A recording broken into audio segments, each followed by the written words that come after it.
والبدر بشرف والبار في كرم ودار في همم كأنه وهو فرد من جلالته بأسكاره تلقى وفي حسن كأنما لؤلؤ الكنون في الصدف في مدينة المنطق من هو مستسم لطيف يعدل تربا ثم عظمه طوبى للمستسق من هو مستسم مولاي صل وسلم دائما على حبيبك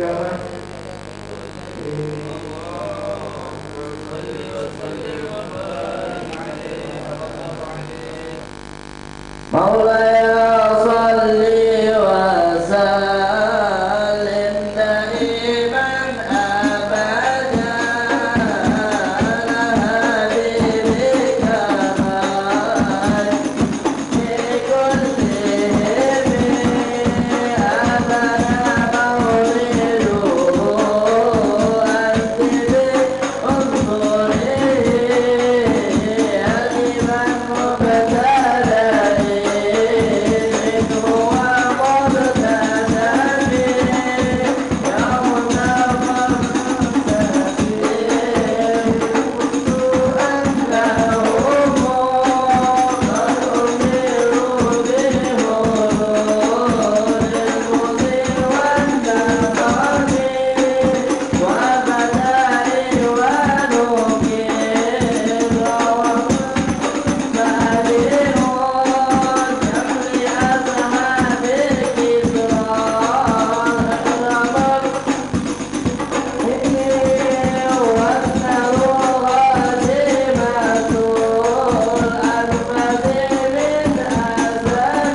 وسلم دائما أبدا على نبيك خير الخلق كلهم صلى الله عليه وسلم. الأشياء تأتي إلى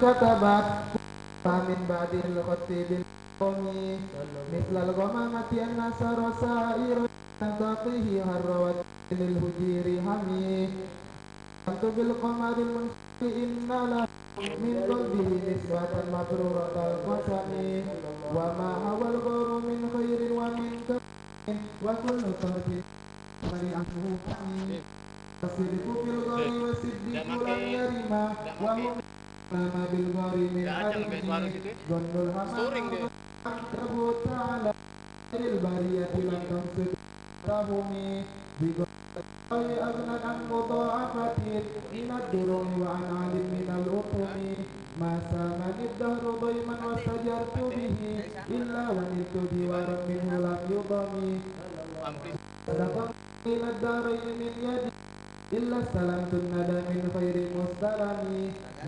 الوحي من رؤيه إن له قلبا إذا نمت العينان لم ينم وذاك حين بلوغ من نبوته فليس ينكر به تبارك الله بمكتسب ولا نبي على غيب بمتهم كم أبرأت واصبا بالأمس راحته وأطلقت قريبا من ربقة اللمم وهذه السنة شهباء حتى في العنصر الدهمي بعارض جدع في القلب طاهر بها سيبا من اليم أو سيلا من العارم مولاي صل وسلم دائما أبدا على حبيبك خير الخلق كلهم مولاي صل وسلم دائما أبدا على حبيبك خير الخلق كلهم داني ووفي آيات له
ظهرت ظهورنا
وقدمتك جميع الأنبياء بها ورسل تقديم مخدوم على قدمي وأنت تحترق السبع طباق به بموكب كنت فيه صاحب العالمين حتى إذا لم تدع شعوا لمستبكين بلا دنو ولا مركا لمستمن ففت كل مقام بالإضافة إذ نوتيك برب مثل المفرد العالمين إذا تفوز بوجه أي مستتر عن العيون وسر أي مقتتم فهزت كل فهر غير مشترك وزدت كل مقام غير مزدهم وجل مقدار ما أوليت من رتب وأجل إدراك ما أوليت من نعم بشرى لنا معشر الإسلام إن لنا من العناية ركنا غير منهدم لما دعا الله دائنا لطاعته بأكرم الرسل كنا أكرم الأمم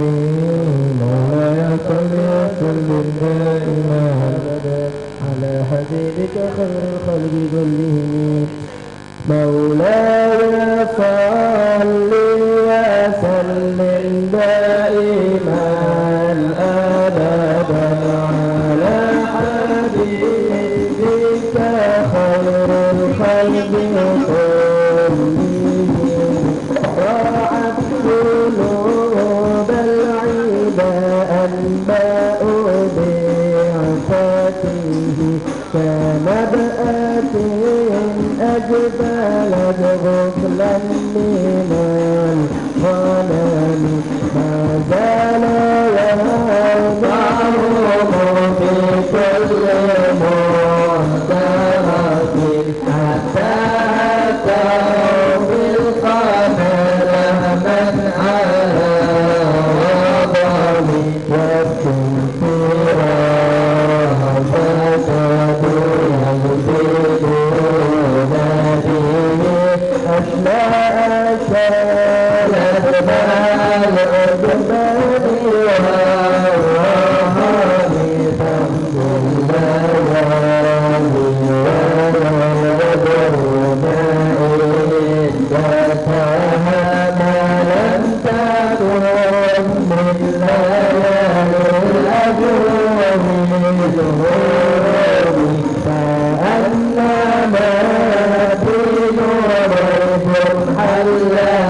Terima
دائما أبدا على حبيبك خير الخلق كلهم خدمته بمديه أستقيل به ذنوب عمر مضى في الشعر والخدم إذ قلدان ما تخشى عواقبه كأنني بهما هج من النعم أطعت غي سبا في الحالتين وما حصلت إلا على الآثام والندم فيا خسارة نفس في تجارتها لم تشتر الدين بالدنيا ولم تسمي ومن يبي آجلا منه بعاجله يبن له الغبن في بيع وفي سلم إن آت ذنبا فما أهدي بمنتجد من النبي ولا حبلي بمنصرم فإن لي ذمة منه بتسميتي محمدا وهو أوفى الخلق بالذمم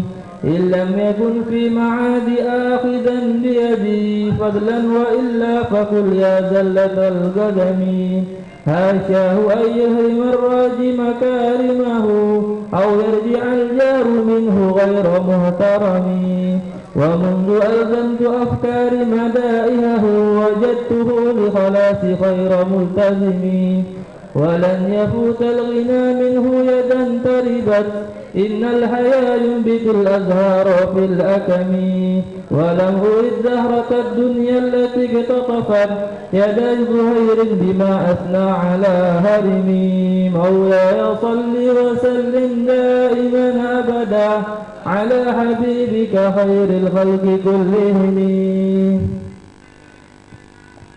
مولاي صل وسلم دائما أبدا على حبيبك خير الخلق كلهم وأكرم الخلق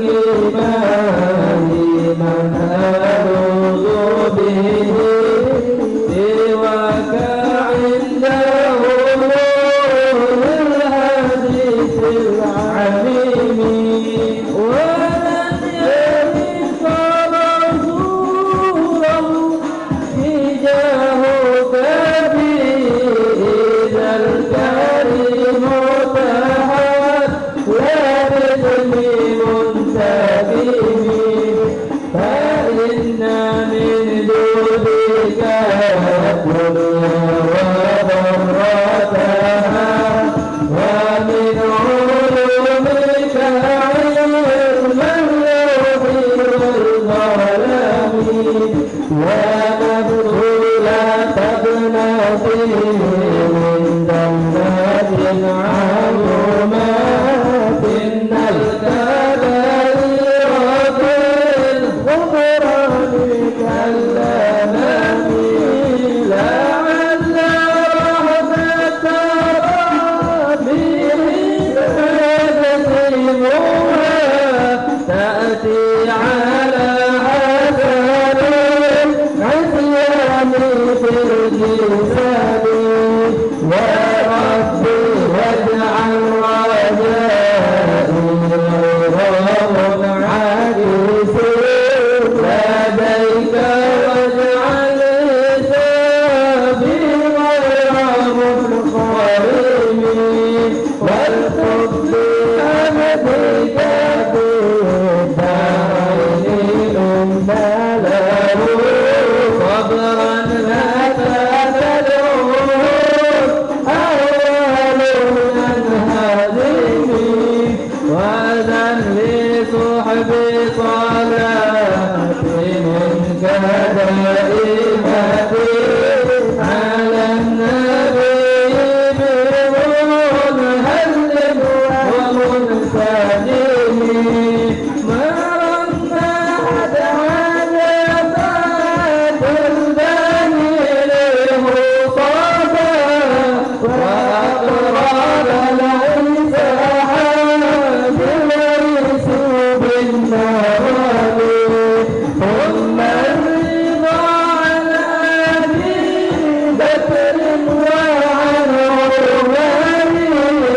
وعن علي وعن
من بيته في طيبة حرام وإثمه قسم من أعظم القسم فهذه بردة المختار قد ختمت والحمد لله في بدر وفي ختم أبياتنا قد أتى ذكرنا مئات فرج بها كربنا يا واسع الكرم وخذ فيها شيخنا يا رحيم الغلام فرج بها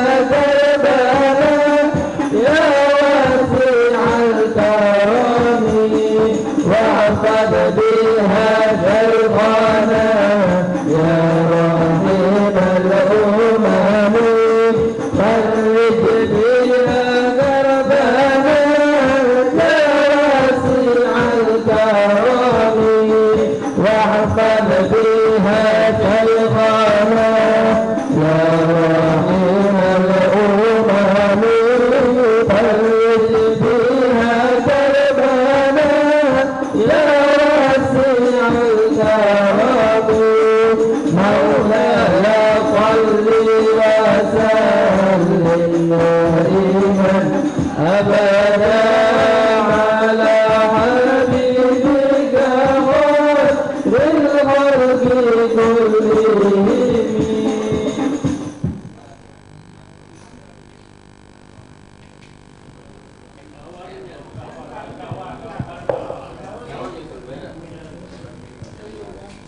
محمد رسول الأعراب والأجم محمد خير من يمشي على قدمه محمد بسيط المعروف جامعه محمد صاحب الإحسان والكرم محمد تدرس لله قاتلة محمد صديق الأقوال والكلم محمد ثابت الميزات حافظه محمد طيب الأخلاق والقيم محمد رياض بالنور سيرته محمد المنيران نورا من الكرم محمد حكيم بالعدل بشرف محمد مدين الإنعام والحكم محمد خير خلق الله من مضره محمد خير رسل الله كلهم محمد دينه الحق المدين به محمد مجدان حتى نهدي محمد ذكره وهو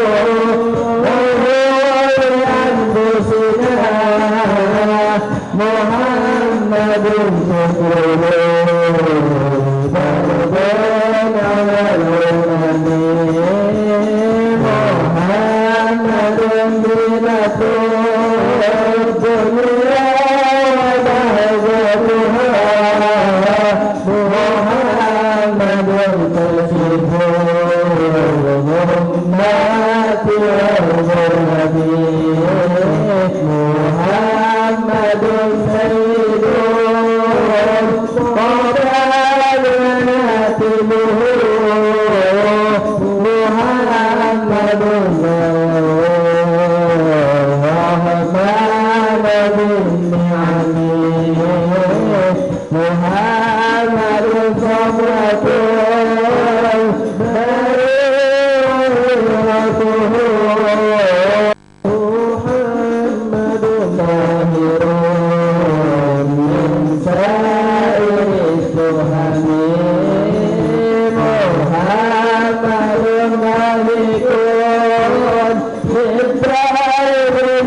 الفاتحة والتحميد والتسبيح والصلاة على الحبيب إلى حضرة سيدنا محمد رسول الله صلى الله عليه وسلم وآله وأصحابه وأزواجه وذريته وأحبته ثم إلى أرواح آبائه وإخوانه من الأنبياء والمرسلين من عباد الله الصالحين ثم إلى أرواح مهاجر الله وأحمد بن عيسى والفقيه المقدم الحبيب محمد بن علي باعلي وأرسل عنه وفرج ثم إلى أرواح المقدم الثاني عبد الرحمن الجاف أولاد سعد والمنتسبين إليهم والعاقبين عنهم ثم إلى أرواح الحبيب علي بن أبي بكر سكران وأخي عبد الله بن أبي بكر سكران ثم إلى أرواح الحبيب عيد رسول الأكبر ثم إلى أرواح أحمد بن الأكبر ثم إلى أرواح الشيخ بكر بن سالم ثم إلى أرواح عمر بن عبد الرحمن العطاس علي بارس ثم إلى أرواح الحاج عبد الله بن علي بن الحجاج ثم إلى أرواح أحمد بن زيد الحبشي ثم إلى أرواح جبة أولياء الله في مشارق الأرض إلى مغاربها برها وبحرها منهم الحافظ حامد بن علي الحداد والحافظ محمد بن علي الحداد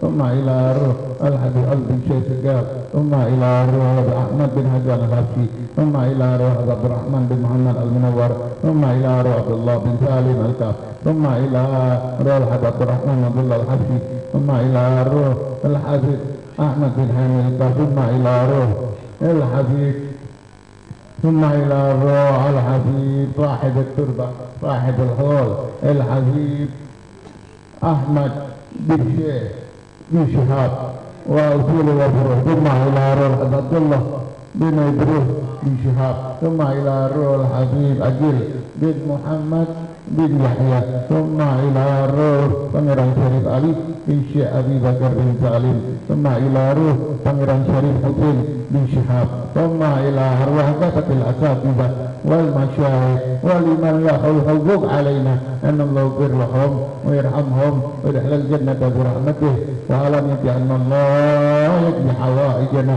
bi ziyarati sahibul qawl Abu Ahmad bin Zaid wa alam yati anna Allah yashfi mardana wa yuballigh maghfirana wa yaj'al auladana ulama amirin du'at muhtadin wa rabbana wa la mudibin wa yarzuqhum rahman nabiyyin wa hifdzal mursalin ala hadiniya wa ala kulli niyatin salihah wa ila hadratin nabi Muhammad sallallahu alaihi wasallam. Fatihah. Bismillahirrahmanirrahim. Maliki yaumiddin.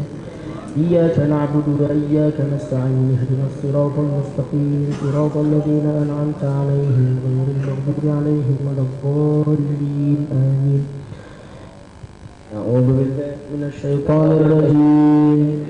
Bismillahirrahmanirrahim. Yasin wal Qur'anil hakim. Innaka laminal mursalin ala siratil mustaqim. تنزيل العزيز الرحيم لتنذر قوما ما أنذر آباؤهم وهم غافلون لقد حق القول على أكثرهم فهم لا يؤمنون إنا جعلنا في أعناقهم أعلاما فإلى أذقان فهم مقمحون وجعلنا من بين أيديهم سدا ومن خلفهم سدا فأغشيناهم فهم لا يبصرون وسواء عليهم أأنذرتهم أم لم تنذرهم لا يؤمنون إنما تنذر من اتبع ذكر وجه الرحمن بغير فبشر بمغفرة وأجر كريم إنا نحن نحيي الموتى ونكتب ما قدموا وآثارهم وكل شيء أحصيناه في إمام مبين أصحاب القرية إذ جاءها المرسلون إذ أرسلنا إليهم اثنين فكذبوهما فعززنا بثالث فقالوا إنا إليكم مرسلون قالوا ما أنتم إلا بشر مثلنا وما أنزل الرحمن من شيء أنتم إلا تكذبون قالوا ربنا يعلم إنا إليكم لمرسلون وما علمنا إلا البلاغ المبين قالوا إنا تطيرنا بكم لئن لم تنتهوا لنرجمنكم وليمسنكم منا عذاب أليم قالوا طائركم معكم وإن ذكرتم بل أنتم قوم مسرفون وجاء من أقصى المدينة رجل يسعى قال لكم اتبعوا المرسلين اتبعوا ما لا يسألكم أجرا وهم مهتدون وما لي العبد الذي فترني وإليه ترجعون أتخذ من دونه آلية من الرحمن بلا تغني عن الشفاعة شيئا ولا ينقذون وفي ضلال مبين إني آمنت ربكم فاسمعون قيل ادخلوا الجنة قال يا ليتكم يعلمون بما غفر ربي وجعلني من المكرمين وما أنزلنا على قومهم من بعده من جند من السماء وما كنا منزلين إن كانت إلا صيحة واحدة فإذا هم خامدون يا أسرة على العباد من يأتيهم من رسول الله كانوا به يستهزئون ألم يركم أهلكنا قبلهم من القرون أنهم إليك يرجعون وإنما جميع لدينا وآية الأرض ميتا وأحييناها وأخرجنا منها حبا وجعلنا فيها جنات من نخيل وأعناب وفجرنا فيها من العيون ليأكلوا من ثمره وما عملت أيديهم أفلا يشكرون سبحان الذي خلق الأزواج كلها مما تنبت الأرض ومن أنفسهم ومما لا يعلمون وآيات لهم الليل نسلخ من النهار فإذا هم مظلمون والشمس تجري لمستقر لها ذلك تقدير العزيز العليم والقمر قدرناه منازل حتى عاد كالرجل القديم لكن لها أن تدرك القمر ولا سابق النهار وكل في فلك يسبحون وآية لكم أنا حملنا ذرية في الملك المشهور وهلكنا لهم من مثله ما يركبون وإن نشأ نخرجهم فلا صغير لهم ولا هم ينقذون إلا رحمة منا ومتاع إلهي وإذا قيل لهم اتقوا ما بين أيديكم وما خلفهم لعلكم ترحمون وما تأتيهم من آيات البينات من آيات ربهم إلا كانوا عنها معرضين وإذا قيل لهم أنفقوا مما رزقكم الله قال الذين كفروا للذين آمنوا ونطعم من لا يشاء الله أطعمه